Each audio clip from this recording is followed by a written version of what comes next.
Foot.fr, fournisseur officiel de football. Salut tout le monde et bienvenue dans ce JT Foot Mercato.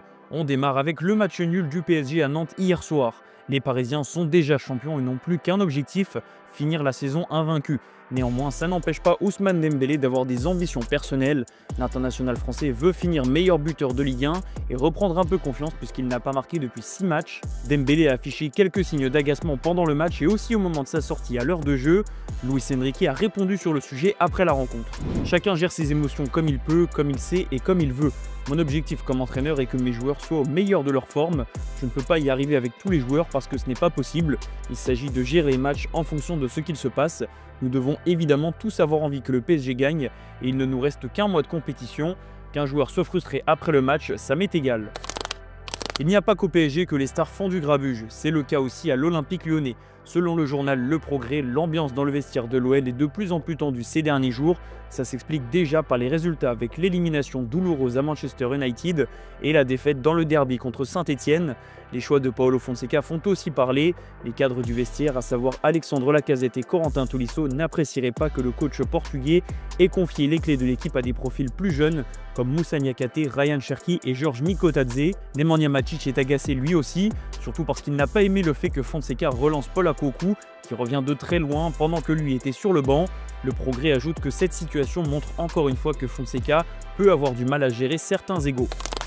Justement, Alexandre Lacazette devrait quitter l'OL cet été. L'attaquant français arrive au terme de son contrat avec son club formateur et visiblement aucune prolongation n'est prévue. D'après nos informations, l'Arabie Saoudite, qui a déjà tenté de le faire venir l'été dernier, n'a pas lâché l'affaire. Le club de Neom, où a signé Saïd Benrahma cet hiver, est intéressé par Lacazette. C'est la même équipe qui aimerait faire venir Kevin De Bruyne cet été. Alexandre Lacazette va devoir faire un choix. On reste à l'OL où cette fois ce n'est pas Paulo Fonseca qui fait parler mais Pierre Sage. Encore d'après le journal Le Progrès, John Textor n'a toujours pas payé l'ancien coach de l'OL et tout son staff de leurs indemnités de licenciement. La situation traîne depuis qu'il a été viré et ça pourrait encore durer. En attendant, Pierre Sage est focalisé sur son avenir. Il attend de retrouver un challenge pour rebondir, idéalement dans un club du top 5 européen. Direction Brest où Eric Roy va devoir faire un choix crucial pour son avenir. L'entraîneur du Stade brestois arrive en fin de contrat en juin prochain et pour le moment on ne sait toujours pas s'il va continuer l'aventure en Bretagne. D'après les informations de l'équipe, Eric Roy devrait rencontrer sa direction cette semaine pour parler d'une prolongation puisque l'ancien coach de Nice est ouvert à l'idée de rester à Brest. Si prolongation il y a, son salaire pourrait passer de 70 à 100 000 euros bruts par mois, une belle somme qui viendrait récompenser son travail avec le Stade brestois, notamment la dernière saison historique et la qualification en Ligue des Champions. L'ambiance est moins bonne dans le sud de la France et plus précisément à Montpellier. TJ Savanier est arrivé à un point de non-retour avec son club de cœur. Il était proche d'un départ en Arabie Saoudite l'hiver dernier mais il a fini par rester. D'après nos informations, Savanier avait bien demandé à partir mais c'est Laurent Nicolin qui a mis son veto parce qu'il attendait 3 millions d'euros. Maintenant Savanier n'a plus qu'à attendre la fin de saison pour quitter le MHSC. A noter qu'il est resté 90 minutes sur le banc samedi dernier lors du déplacement à Marseille. On file en Angleterre où Mikel Arteta n'a pas prévu de fonctionner de la même manière que Luis Enrique pour préparer la demi-finale de Ligue des Champions. L'entraîneur d'Arsenal ne va pas bousculer ses plans pour le match face à Crystal Palace, notamment avec Bukayo Saka alors qu'il a subi une très grosse faute le week-end dernier. Quand les joueurs sont en forme et veulent jouer, ils doivent jouer. Ils sont à leur meilleur niveau lorsqu'ils jouent et sont constants dans leur performance. Physiquement et émotionnellement, ils sont bons, leur compréhension, leur rythme et leurs décisions sont au top. S'ils sont en bonne condition pour jouer, nous allons les faire jouer. Il faut équilibrer les risques et prendre des décisions raisonnables. Mais malheureusement, dans le football, vous savez, tout peut arriver, a déclaré Mikel Arteta. L'avantage pour les Gunners, c'est qu'ils n'ont pas de match prévu ce week-end, au contraire du PSG qui va affronter Nice vendredi soir au Parc. On parlait à l'instant de Bukayo Saka, Mikel Arteta s'est confié en conférence de presse sur le traitement reçu par l'ailier anglais la semaine dernière à Ipswich. Saka a provoqué un carton rouge largement mérité vu la violence de la faute, mais derrière le public l'a eu à chaque ballon, une situation sur laquelle Arteta est revenu. Very difficult to work on that, we cannot really replicate it. I think he needs to stay focused and present in the moment and make sure that the noise doesn't affect his game, his decision making especially. It is tricky sometimes, but I think he handled it really well because the worst thing that you can do is start reacting to that, start to pay attention to that, and he needs to stay focused on the game, that's it. That's in his nature really, it's not something that we have coached or something that we can take credit from, that's him.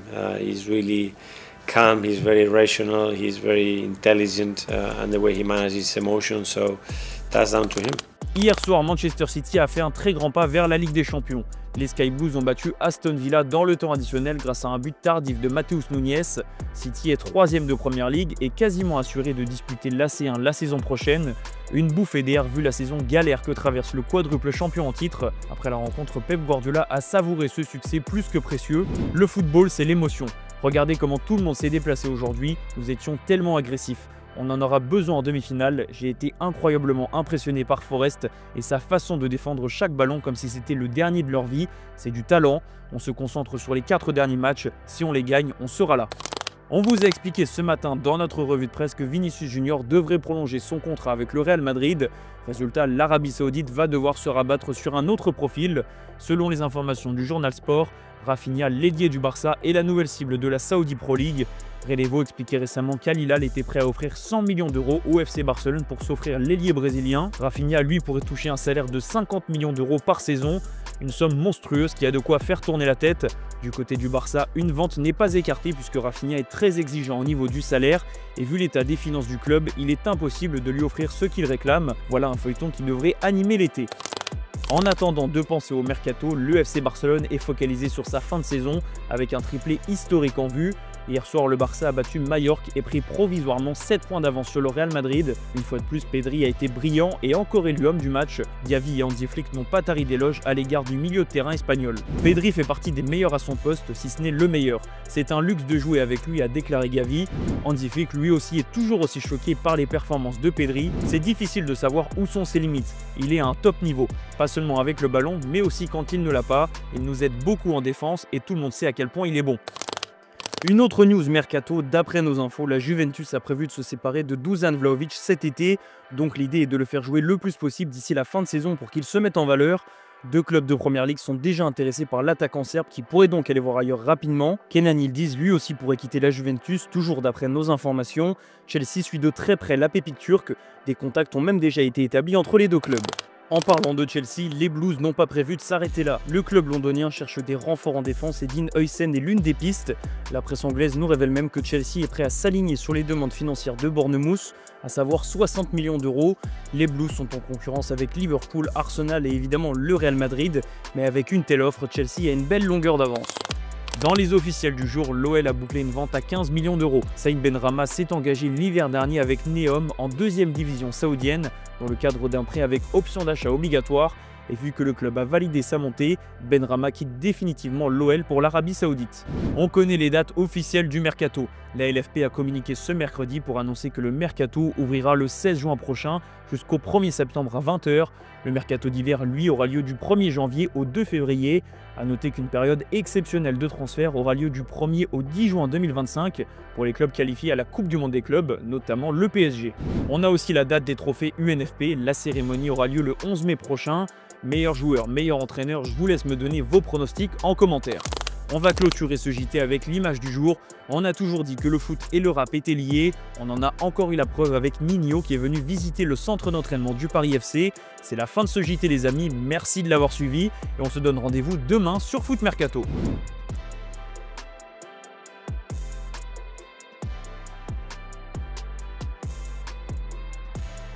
On a commencé à travailler ensemble, on a commencé à faire des choses ensemble et donc je me devais de leur faire une petite dédicace dans un son. Et voilà, tu me vois, je suis encore là.